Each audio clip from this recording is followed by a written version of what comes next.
Hello दोस्तों, स्वागत है आपका यूनिक स्पार्क एकेडमी में। दोस्तों, आज हम देखने वाले 22 ऐसे इंपॉर्टेंट क्वेश्चन जो कि बार बार एग्जाम में पूछे जाते हैं और काफी बार पूछे गए हैं। दोस्तों, बस आपसे एक रिक्वेस्ट है, मेरा ये वीडियो आप लोगों को अच्छा लगता है तो यूनिक स्पार्क एकेडमी को सब्सक्राइब करो, बेल आइकन को प्रेस करो ताकि मेरे आगे के आने वाले वीडियो आप लोगों तक पहुंच सके और ज्यादा से ज्यादा इस वीडियो को शेयर करो। तो चलिए स्टार्ट करते हैं आज का ये सेशन।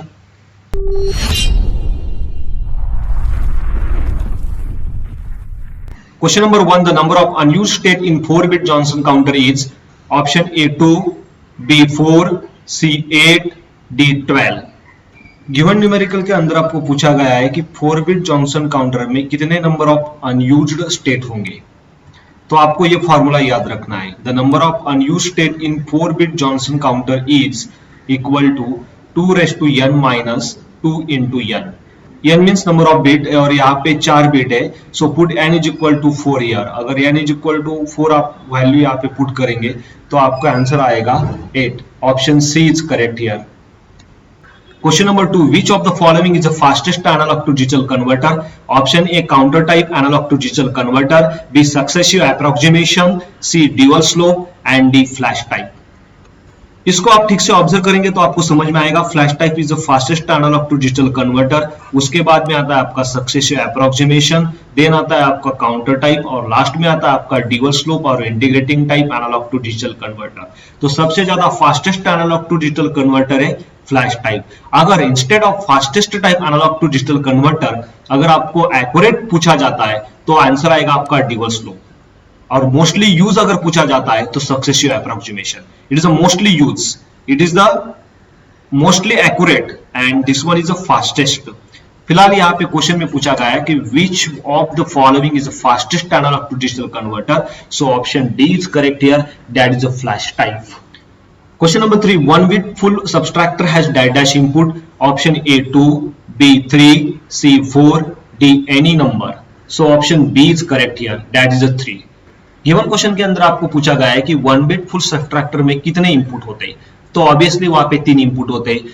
फर्स्ट बिट होता है, सेकंड बिट होता है और एक थर्ड जो होता है वो होता है borrow in. So option B is correct here, that is 3। Instead of this input अगर आउटपुट के बारे में पूछा जाता है, जैसे कि क्वेश्चन नंबर 4 में पूछा गया है, क्वेश्चन नंबर 4 है आपका one bit full subtractor has dash output. So option A 2, B 3, C 4 and D any number। So option A is correct here, that is 2। तो कितने आउटपुट होते हैं वन बिट फुल सबट्रैक्टर में? 2 output होते हैं। एक तो होता है difference and another one is a borrow out. जैसे कि आप यहाँ पे डायग्राम को ऑब्जर्व करेंगे तो आपको समझ में आएगा कि वन बिट फुल सबट्रैक्टर में आपके 3 इनपुट होते हैं, first bit, second bit, borrow in, और 2 आउटपुट होते हैं, difference and borrow out. Instead of this full subtractor circuit अगर आपको हाफ सबट्रैक्टर सर्किट के बारे में पूछा जाता है तो हाफ सबट्रैक्टर सर्किट में 2 ही इनपुट होते हैं और 2 ही आउटपुट होते हैं। लेकिन क्वेश्चन के अंदर आपको फुल सबट्रैक्टर सर्किट पूछा गया है तो फुल सबट्रैक्टर सर्किट में 3 इनपुट होते हैं और 2 आउटपुट होते हैं। 3 इनपुट कौन कौन से होते हैं? First bit, second bit, borrow in, और आउटपुट होते हैं आपके डिफरेंस एंड बोरो आउट। तो ये हमेशा आप लोगों को याद रखना है, 3 इनपुट होते हैं और 2 आउटपुट होते हैं। Question number 5, the binary equivalent of hexadecimal number 4F2D is. ये आपके 4 गिवन ऑप्शंस है, उसमें से एक पर्टिकुलर ऑप्शन को आपको सिलेक्ट करना है। यहाँ पे एक हेक्साडेसिमल नंबर आपको दिया हुआ है 4F2D। हर एक का आपको 4 डिजिट बाइनरी नंबर लिखना है। जैसे 4 का बाइनरी नंबर होता है 0100, F का बाइनरी नंबर है 1111, 2 का बाइनरी नंबर है 0010 और डी का बाइनरी नंबर है 1101। सबको एक साथ जोड़ना है तो आपको मिल जाएगा binary equivalent of given hexadecimal number 4F2D, जो कि आपका ऑप्शन डी है। So option D is correct here. Question number 6, what is the minimum number of NAND gates required to realise an XOR gate? मतलब XOR gate को बनाने के लिए कितने नंबर ऑफ NAND गेट चाहिए? मतलब XOR गेट का ऑपरेशन परफॉर्म करने के लिए कितने नंबर ऑफ NAND गेट चाहिए, ये आपको क्वेश्चन के अंदर पूछा गया है। तो आपके ऑप्शन है option A 3, option B 4, option C 5 and option D 6। So option B is correct here, that is 4।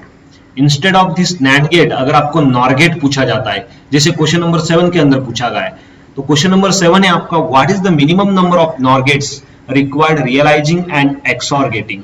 मतलब एक्सऑर गेट को बनाने के लिए, मतलब उसको डिजाइन करने के लिए कितने नंबर ऑफ नॉर गेट आपके पास होने चाहिए। तो आपके ऑप्शन बनते हैं, option A 3, option B 4, option C 5 and option D 6। So option C is correct here, that is the 5। यहाँ पे टेबुलर फॉर्म में मैंने डिफरेंट लॉजिक गेट दिया हुआ है और हर लॉजिक गेट को बनाने के लिए कितने नंबर ऑफ नैंड गेट और कितने नंबर ऑफ नॉर गेट चाहिए ये भी मैंने यहाँ पे दे रखा है।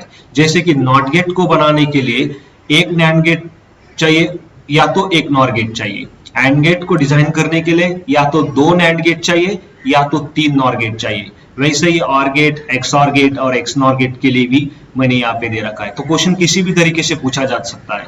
फिलहाल यहाँ पे पूछा गया है क्वेश्चन नंबर 6 के अंदर, what is the minimum number of NAND gates required to realise an XOR gate. मतलब एक्सऑर गेट, ये वाला गेट, इसका ऑपरेशन को परफॉर्म करने के लिए कितने नंबर ऑफ नैंड गेट चाहिए। तो कितने नंबर ऑफ नैंड गेट चाहिए, 4 नंबर ऑफ नैंड गेट चाहिए। इसीलिए ऑप्शन बी जो है आपका ये करेक्ट है यहाँ पे। और क्वेश्चन नंबर 7 के अंदर आप लोगों को पूछा गया है कि एक्सऑर का ऑपरेशन परफॉर्म करने के लिए कितने नंबर ऑफ नॉर गेट चाहिए। तो यहाँ पे अगर आप ऑब्जर्व करेंगे तो एक्सऑर का ऑपरेशन परफॉर्म करने के लिए आपके पास कितने नंबर ऑफ नॉर गेट होने चाहिए, तो 5 होने चाहिए। So option C is correct here. ये आपको भूलना नहीं, इस टेबल को हमेशा याद रखना है ताकि अगर क्वेश्चन किसी भी तरीके से एग्जाम में पूछा जाता है तो आप उसका आंसर दे सकते हैं। Question number 8, number of 2 input multiplexer need to construct a 2⁻10 input multiplexer is. Option A 32, B 9, C 129, D 1023। Question में आपको पूछा गया है कि 2⁻10 इनपुट मल्टीप्लेक्सर को डिजाइन करने के लिए कितने 2 इनपुट मल्टीप्लेक्सर होने चाहिए। मतलब कितने 2 इनपुट मल्टीप्लेक्सर से आप इसको डिजाइन कर सकते हैं। तो उसके लिए ये फॉर्मूला जो है आपको याद रखना है, the number of 2 input multiplexer required for N is equal to 2⁻10 - 1।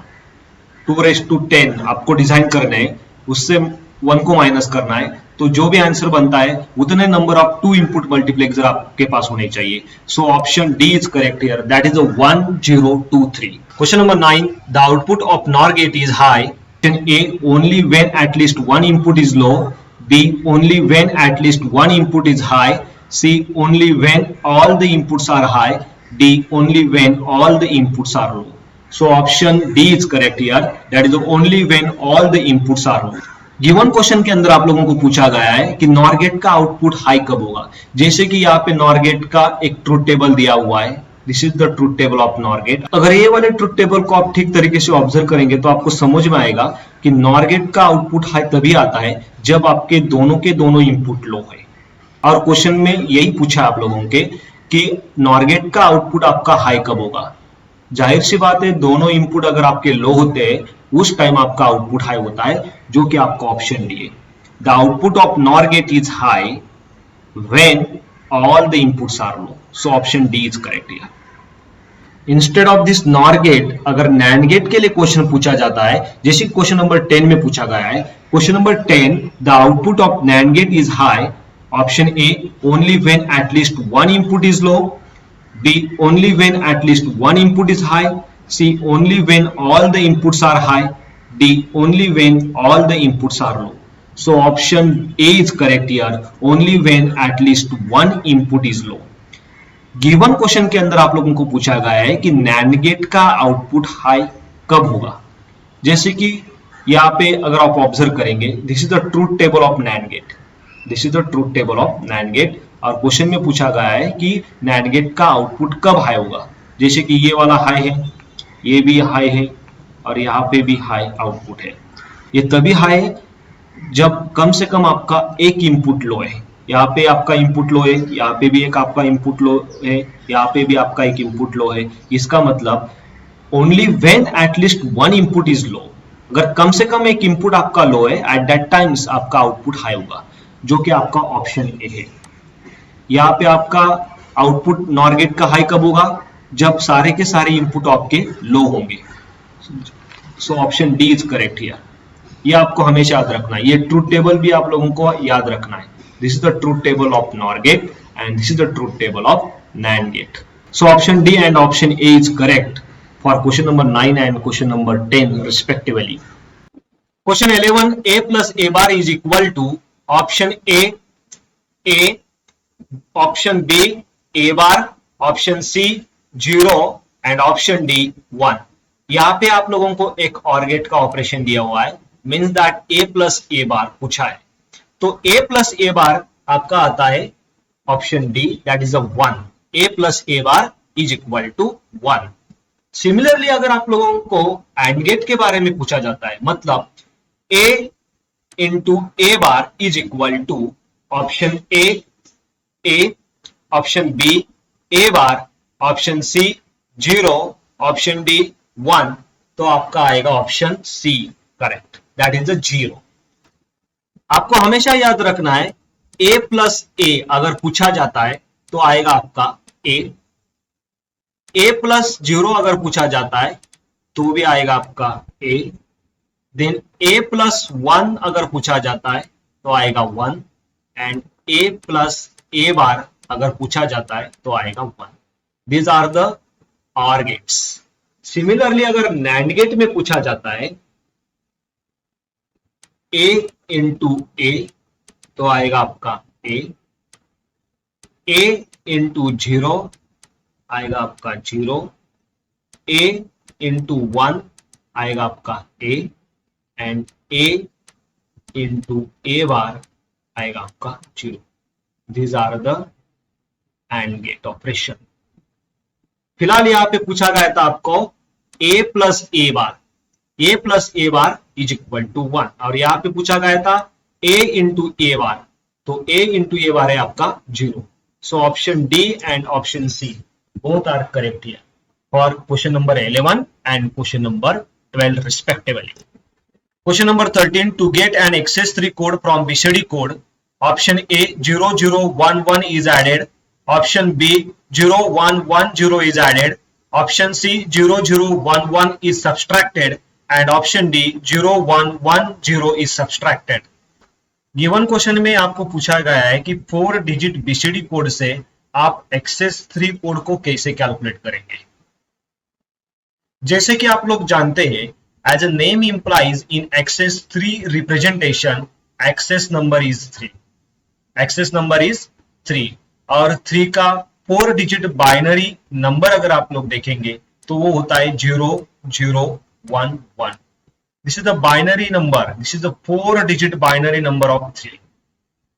तो जाहिर सी बात है, अगर 0011 इस नंबर को आप 4 डिजिट बीसीडी कोड के अंदर ऐड करेंगे तो आपको एक्सेस 3 कोड मिलेगा। हमेशा याद रखना है, this 4 digit binary code number अगर आप 4 डिजिट बीसीडी कोड के अंदर ऐड करेंगे तो आपको एक्सेस 3 कोड मिल जाएगा। और पूछा गया था यहाँ पे आप लोगों को, to get an excess 3 code from BCD code, option A is correct here, that is 0011 is added. यहाँ पे मैंने लिख के दिया है, as a name implies in excess 3 representation excess number is 3, so to get excess 3 code from BCD code we have to add 0011. This is a 4 digit binary code of 3. So option A is correct here, that is a 0011 is added.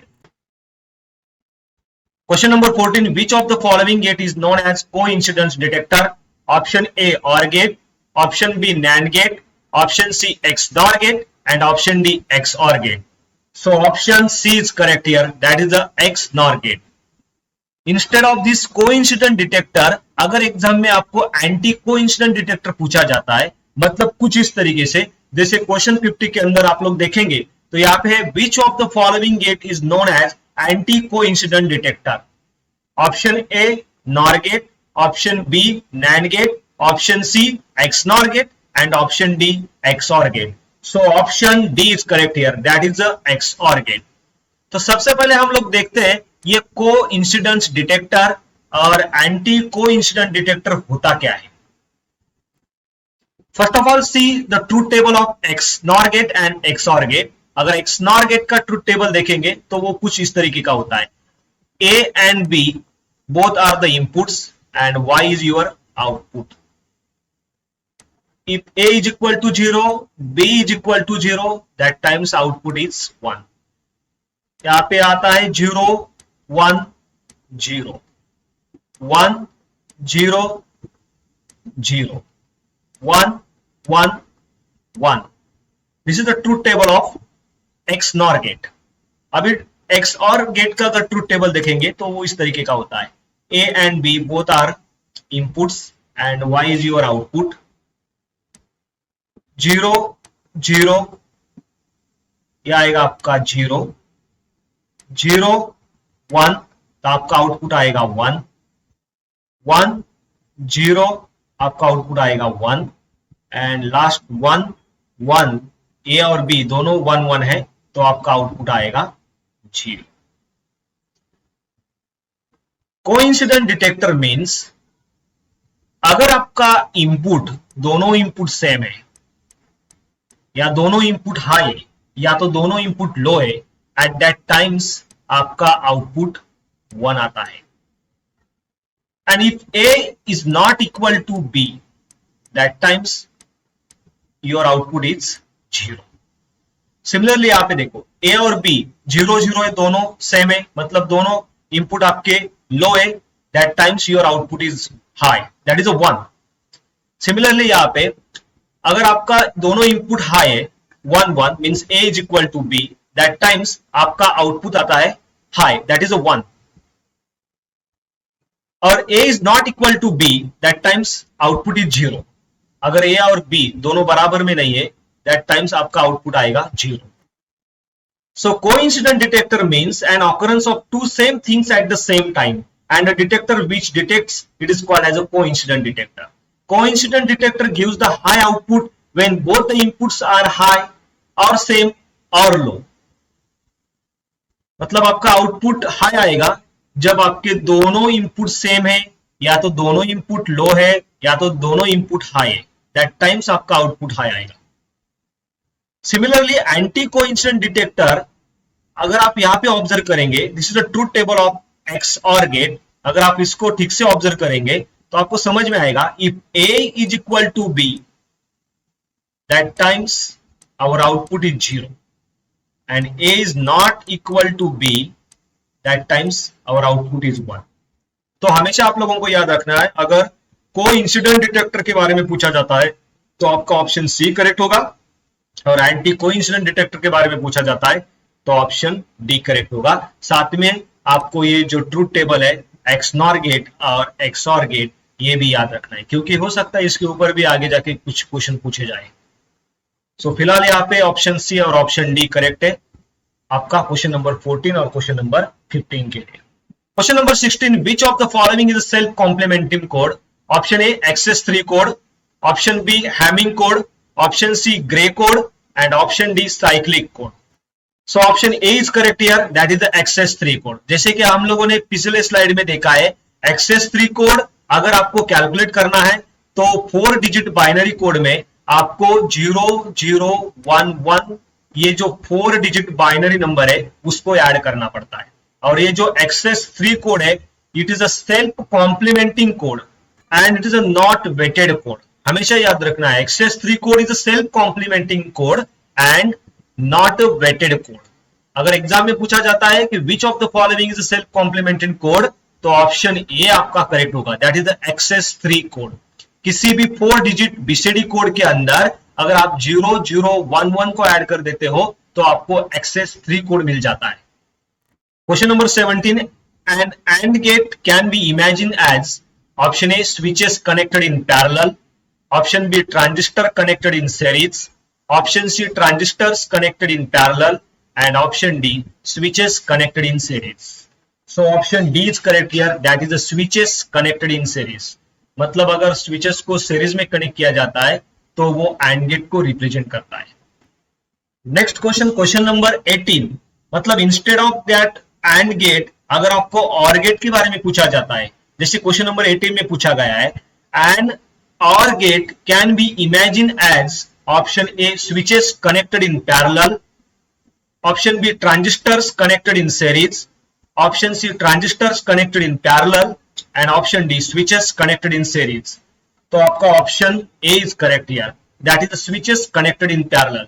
तो हमेशा आप लोगों को याद रखना है अगर and gate के बारे में पूछा जाता है means switches connected in series. अगर और गेट के लिए पूछा जाता है means switches connected in parallel. AND gate में स्विचेस का रिप्रेजेंटेशन कुछ इस तरीके से होता है, मतलब ये स्विचेस सीरीज में कनेक्ट होते हैं। और गेट की बात करेंगे तो और गेट में स्विचेस जो होते हैं वो इस तरीके से पैरेलल में कनेक्ट होते हैं।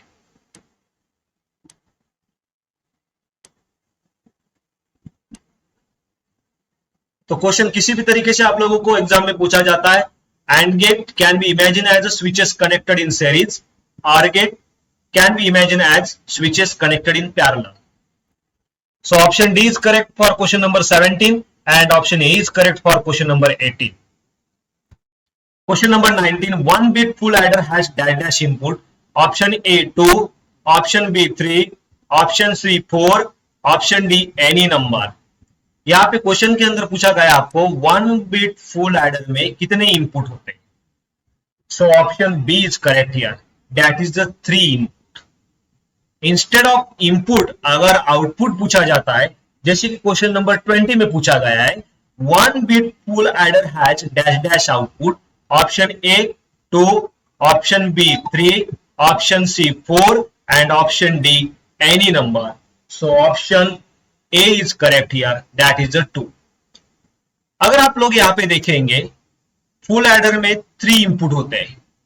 फर्स्ट है आपका फर्स्ट बिट, ये आपका second bit and third one is a carry in. ये आपके 3 इनपुट है जो कि आपका ऑप्शन बी है।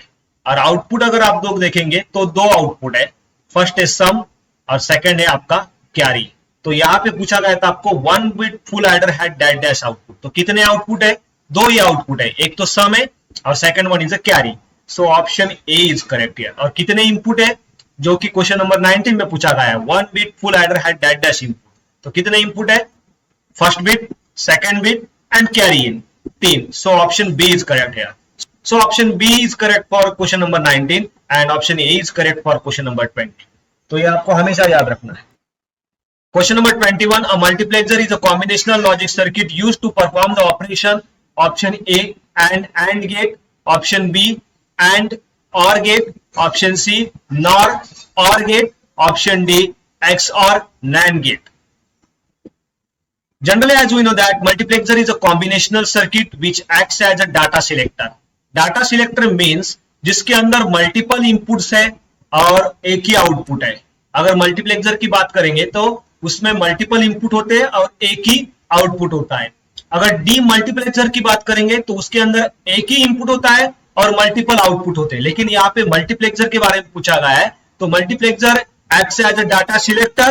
It convert the multiple input into the one output and it perform the OR functions of different AND functions. So option B is correct here. That is the AND or OR.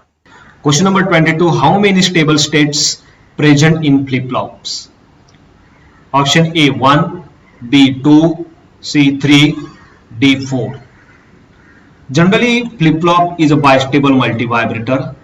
The bistable multivibrator means it has 2 stable steps. So option B is correct here. That is 2. So thanks for watching. दोस्तों, hopefully मेरा ये video आप लोगों को पसंद आया होगा। तो यूनिक स्पार्क एकेडमी को सब्सक्राइब करो, बेल आइकन को प्रेस करो और हो सके तो ज्यादा से ज्यादा इस वीडियो को शेयर करो।